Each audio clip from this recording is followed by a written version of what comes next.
सुजान ने सिद्धार्थ की बलि चढ़ाने के लिए अपना खड़ग ऊपर उठाया। गौरी, बूढ़े बाबा और अनंग पिशाच तीनों डर के मारे जोरों से चिल्ला पड़े। उनके चिल्लाने की वजह से सुजान अपने मन में जो मंत्र का जाप कर रहा था वो भूल गया और वहीं अटक गया। उसने फिर से अपने मन में उस मंत्र का जाप करना शुरू किया और अपनी तलवार उठाई। गौरी फिर से डर कर चीख पड़ी।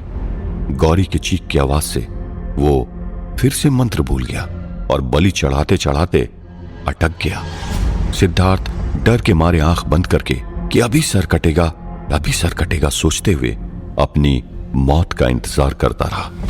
बूढ़े बाबा ने देखा कि उनकी चिल्लाने की आवाज से सुजान मंत्र भूल रहा था, इसलिए उन्होंने गौरी और अनंग पिशाच को इशारा करके बार बार चिल्लाकर आवाज करने को कहा। सुजान ने फिर से अपने मन में मंत्र का जाप करना शुरू किया कि गौरी, बूढ़े बाबा और अनंग पिशाच ने फिर से चिल्लाकर शोर मचाना शुरू कर दिया। उनके शोर से सुजान फिर से अपना मंत्र भूल गया और बलि चढ़ाते चढ़ाते अटक गया। कजरी ये देखकर चिढ़ गई और गुस्से में सुजान से कहा, अरे क्या कर रहा है बेवकूफ, इतना समय क्यों लगा रहा है? सुजान ने जवाब दिया, ये लोग शोर कर रहे हैं और उनके शोर की वजह से मैं मंत्र भूल रहा हूं।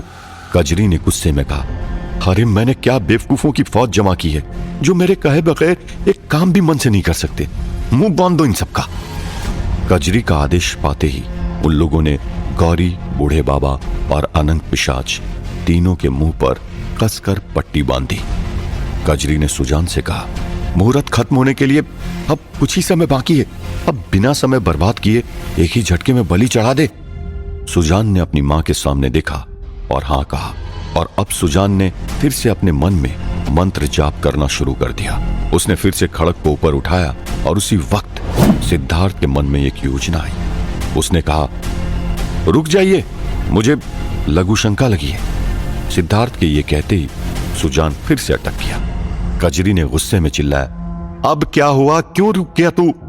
सुजान ने कहा, सिद्धार्थ को लघु शंका लगी है। यह सुनकर कजरी एकदम ही गुस्से में आ गई और कहा, अरे कुछ पल में इसको मरना है और इससे लघु शंका की पड़ी है, मार डाल इसे और खत्म कर अपना काम। एक काम भी ढंग से नहीं होता तुझसे, बेवकूफ। इस पर सुजान ने हिचकिचाते हुए कहा, वो उस किताब में लिखा है कि अगर बलि चढ़ाने के बाद व्यक्ति मलमूत्र से अपवित्र हो जाता है तो बलि स्वीकार नहीं की जाएगी और अनुष्ठान असफल रह जाएगा। यह सुनकर कजरी ने अपने सर पर हाथ मारा और कहा, जाओ भाई, अभी के अभी इसको लेकर जाओ और बिना समय व्यर्थ किए उसे लघु शंका निवारण करवा। अब शुद्ध करके फिर से लिख। हमारे पास ज्यादा समय नहीं बचा है, हम इसकी प्रतीक्षा नहीं कर सकते।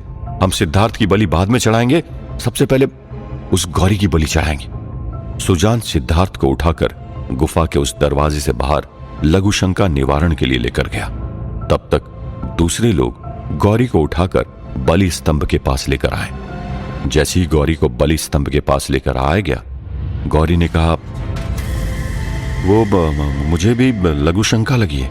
यह सुनकर कजरी इतने गुस्से में आई कि उसने वहां रखा हुआ लोटा उठाकर गौरी की तरफ फेंका। लोटा गौरी के सर पर लगने ही वाला था कि गौरी ने अपना सर एक बाजू कर लिया और लोटा पीछे जाकर गिर गया। कजरी ने फिर गौरी को मारने के लिए थाली उठाई और फेंकने गई थी कि पीछे से बूढ़े बाबा ने कहा, ईमान के साथ साथ बुद्धि भी बेच आई हो। अरे जिस जीव की बलि चढ़ानी होती है उसका अनादर कभी नहीं करना चाहिए, अन्यथा बलि स्वीकार नहीं होती। ये तो हर पूजा का अनकहा नियम होता है। इसीलिए तो बलि के लिए लगाए गए जानवर या इंसान की पहले पूजा की जाती है, उसे खिलाया पिलाया जाता है। और तुम हो कि उनके साथ मारपीट कर रही हो। तुम बलि चढ़ा भी लो लेकिन वो सफल नहीं होगी, देखना। यह सुनकर कजरी ने अपने हाथों में उठाई हुई थाली रख दी। गौरी ने फिर से कहा, अब मुझे बहुत जोरों से आई है, मुझसे अब रहा नहीं जाता। कजरी ने गुस्से में कहा, लेकर जाओ इसे भी। गौरी ने कहा, किसी पुरुष के साथ? छी, मैं किसी पुरुष के साथ नहीं जाऊंगी। कजरी ने अपने सर पर हाथ मारा और कहा, एक काम करो, उस कपालिका को उसके साथ भेजो और पीछे से दोनों पर नजर रखो। कजरी से आदेश पाते ही वहां खड़े एक व्यक्ति ने कपालिका की रस्सी खोली और उसे गौरी को लघुशंका को लेकर जाने के लिए कहा। कपालिका उठी और गौरी को लेकर जाने लगी। उस तरफ सुजान सिद्धार्थ को गुफा के बाहर पेड़ के पास लघुशंका निवारण के लिए लेकर गया। सिद्धार्थ ने सुजान से कहा, भाई मेरे हाथ तो खोल दे, बिना हाथ खोले कैसे करूं? सुजान ने कोई जवाब नहीं दिया और वहीं खड़ा रहा। सिद्धार्थ ने सुजान से कहा, देखो और वक्त लगाया तो बेकार में ही अपनी मां से फिर से गाली खाओगे, इसलिए मेरा हाथ खोल दो।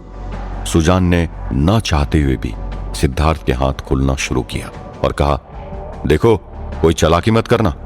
हाथ खुलते ही सिद्धार्थ ने पहले पेड़ के नीचे जी भर के लघुशंका निवारण किया और फिर मौका देखते ही सुजान को धर दबोचा और पूरी ताकत के साथ उसे जमीन पर पछाड़ दिया और अपने हाथ से रस्सी निकालकर उसके हाथ बांध दिए। उस तरफ गौरी और कपालिका गुफा से थोड़ा बाहर आए ही थे कि गौरी ने कहा, सुनिए आप जरा यहां आएंगे, वहां उस पेड़ के पास मुझे कोई सांप नजर आ रहा है, क्या आप उसे भगा देंगे? वो आदमी जैसे ही बाहर आया, गौरी ने इशारा किया और सिद्धार्थ दौड़ते हुए आया और वो आदमी कुछ समझ पाए उससे पहले उसके ऊपर छलांग लगाकर उसे जमीन पर पछाड़ दिया। कपालिका ने गौरी के शरीर पर बंधी हुई रस्सी निकालकर सिद्धार्थ के हाथ में थमाई और सिद्धार्थ ने उस आदमी को भी रस्सी से बांध दिया। फिर सिद्धार्थ और गौरी ने एक दूसरे को देखा और सिद्धार्थ ने गौरी को गले से लगा लिया। सिद्धार्थ ने गौरी से कहा, तुम्हारी जितनी भी तारीफ की जाए ना उतनी कम है, गर्व है मुझे तुम पर। यह कहकर सिद्धार्थ ने गौरी को फिर से गले से लगा लिया। वहां खड़ी हुई कपालिका ने कहा, कजरी का खेल खत्म करने का समय आ गया, उसे जिंदा छोड़ना खतरे से खाली नहीं होगा। सिद्धार्थ ने कहा, आप ठीक कह रही हैं, लेकिन हालांकि बूढ़े बाबा को कजरी की असलियत पता चल चुकी है, फिर भी उनके सामने कजरी को मारना ठीक नहीं होगा। एक काम करते हैं, तुम दोनों बूढ़े बाबा को किसी तरह उनको बाहर लेकर आओ, तब तक मैं कजरी का अंत करता हूं। यह सुनते ही कपालिका ने गौरी को छुआ और गौरी के मुंह से कहा, नहीं, कजरी को मारने का अधिकार सिर्फ मुझे है। उसने जितनी यातनाएं मुझे दी है, इतनी यातनाएं आप में से किसी को नहीं दी। वो मेरी गुनहगार सबसे अधिक है। न जाने कितने सालों से मुझे और मेरे पति को इस गुफा में कैद कर रखा और हमारा शोषण भी करती रही। मेरी पति की निर्दयता से हत्या कर दी, इसलिए कजरी को अगर कोई मारेगा तो वो मैं हूं, आप नहीं। सिद्धार्थ और गौरी कपालिका की इस बात से सहमत थे। सिद्धार्थ ने पूछा, अब हमें क्या करना चाहिए? इस बात पर कपालिका ने गौरी के मुंह से कहा, मैं जैसा कहती हूं वैसा करो। कपालिका ने गौरी के मुंह से सारी योजना दोनों को बता दी। सिद्धार्थ और गौरी दोनों ही तैयार हो गए। सिद्धार्थ, गौरी और कपालिका तीनों गुफा के अंदर दाखिल हुए। वहां जाकर उस कमरे की तरफ से आगे बढ़े जहां पर कजरी उनका इंतजार कर रही थी। उस तरफ कजरी बेताब हुए जा रही थी। उसने अधीर होकर वहां खड़े एक आदमी से कहा, जरा देख कर आओ कि वो लोग क्या कर रहे हैं, इतनी देर क्यों लग रही है? वो आदमी उस कमरे से बाहर जाने ही लगा था कि सिद्धार्थ, गौरी और कपालिका उस कमरे के अंदर आए।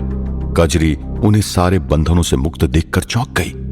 कजरी बोल पड़ी, तो तुम तीनों ऐसे? सुजान कहाँ है? और तुम्हारे साथ बाहर आया था वो?